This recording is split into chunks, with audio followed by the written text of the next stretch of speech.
Nagbabalik ang PTV Balita Ngayon.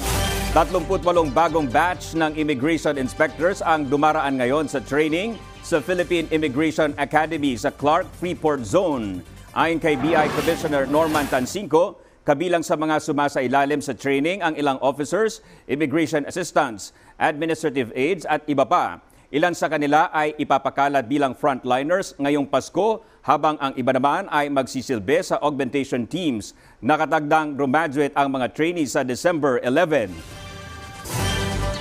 Mahigit 800,000 piso na high-grade marijuana o kush ang kinumpiska ng Bureau of Customs sa Port of Clark.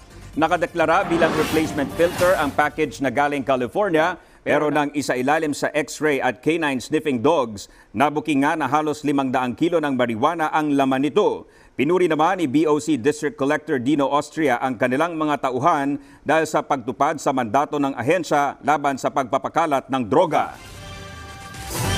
At yan ang mga balita sa oras na ito. Para sa iba pang updates, i-like at i-follow kami sa aming mga social media accounts. Ako po si Dominic Albelor. Magandang hapon.